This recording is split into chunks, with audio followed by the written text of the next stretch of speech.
Bonjour, c'est la lecture du jour. Je vous lis le chapitre, voyons voir, le chapitre 2 de l'élégance du hérisson de Muriel Barbery. Ce chapitre s'intitule « Les miracles de l'art ». Je m'appelle René, j'ai 54 ans. Depuis 27 ans, je suis la concierge du 7 rue de Grenelle, un bel hôtel particulier avec cour et jardin intérieur, scindé en 8 appartements de grand luxe, tous habités, tous gigantesques. Je suis veuve, petite, laide, grassouillette. J'ai des oignons aux pieds et, à en croire certains matins auto-incommodants, une haleine de mammouth. Je n'ai pas fait d'études et toujours été pauvre, discrète et insignifiante. Je vis seule avec mon chat, un gros matou paresseux qui n'a pour particularité notable que de sentir mauvais des pattes lorsqu'il est contrarié. Lui comme moi ne faisons guère d'efforts pour nous intégrer à la ronde de nos semblables. Comme je suis rarement aimable, quoique toujours poli, on ne m'aime pas, mais on me tolère tout de même, parce que je corresponds si bien à ce que la croyance sociale a aggloméré en paradigme de la concierge d'immeuble, que je suis un des multiples rouages qui font tourner la grande illusion universelle selon laquelle la vie a un sens qui peut être aisément déchiffré.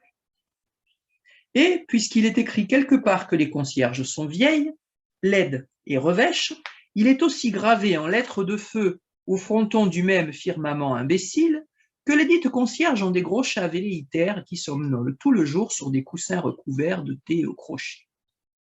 À semblable chapitre, il est dit que les concierges regardent interminablement la télévision pendant que leurs gros chats sommeillent et que le vestibule de l'immeuble doit sentir le pot-au-feu, la soupe aux choux ou le cassoulet des familles.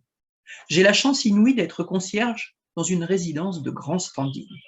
Il m'était si humiliant de devoir cuisiner ces mets infâmes que l'intervention de M. de Broglie, le conseiller d'État du premier, qu'il dut qualifier auprès de sa femme de courtoise mais ferme, et qui visait à chasser de l'existence commune ces relents plébéiens, fut un soulagement immense que je dissimulai du mieux que je le pus sous l'apparence d'une obéissance contrainte. C'était 27 ans auparavant. Depuis, chaque jour, je vais chez le boucher acheter une tranche de jambon ou de foie de veau que je coince dans mon cabas affilé entre le paquet de nouilles et la botte de carottes.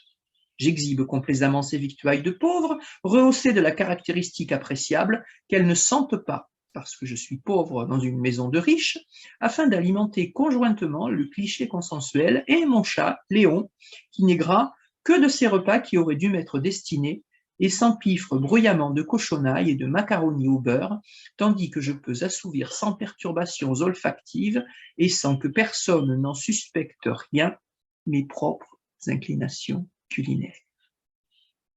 Plus ardue fut la question de la télévision.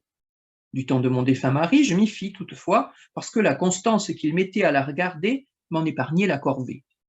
Dans le vestibule de l'immeuble parvenaient des bruits de la chose, et cela suffisait à pérenniser le jeu des hiérarchies sociales, dont Lucien Trépassé, je dus me creuser la tête pour maintenir l'apparence. Vivant, il me déchargeait de l'inique obligation. Mort, il me privait de son inculture, indispensable rempart contre la suspicion des autres. Je trouvai la solution grâce à un non-bouton. Un carillon relié à un mécanisme infrarouge m'avertit désormais des passages dans le hall, rendant inutile tout bouton requérant que les passants y sonnent pour que je puisse connaître leur présence, bien que je sois fort éloigné d'eux. Car en ces occasions, je me tiens dans la pièce du fond, celle où je passe le plus clair de mes heures de loisirs et où, protégé des bruits et des odeurs que ma condition m'impose, je peux vivre selon mon cœur sans être privé des informations vitales à toute sentinelle. Qui entre, qui sort, avec qui et à quelle heure.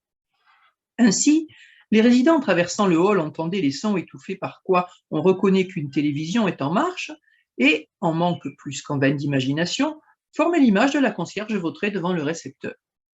Moi, calfeutré dans mon antre, je n'entendais rien, mais savais que quelqu'un passait. Alors, dans la pièce voisine, par l'œil de bœuf si face aux escaliers, caché derrière la mousseline blanche, je m'enquérais discrètement de l'identité du passé. L'apparition des cassettes vidéo, puis plus tard du dieu DVD, changea encore plus radicalement les choses dans le sens de ma félicité. Comme il est peu courant qu'une concierge s'émoustille devant Mort à Venise et que de la loge s'échappe du malheur, je tapais dans l'épargne conjugale, si durement amassée, et acquis un autre poste que j'installais dans ma cachette. Tandis que, garante de ma clandestinité, la télévision de la loge beuglait sans que je l'entende des insanités pour cerveau de prêtre, je me pâmais, les larmes aux yeux, devant les miracles de l'art. Bonne journée.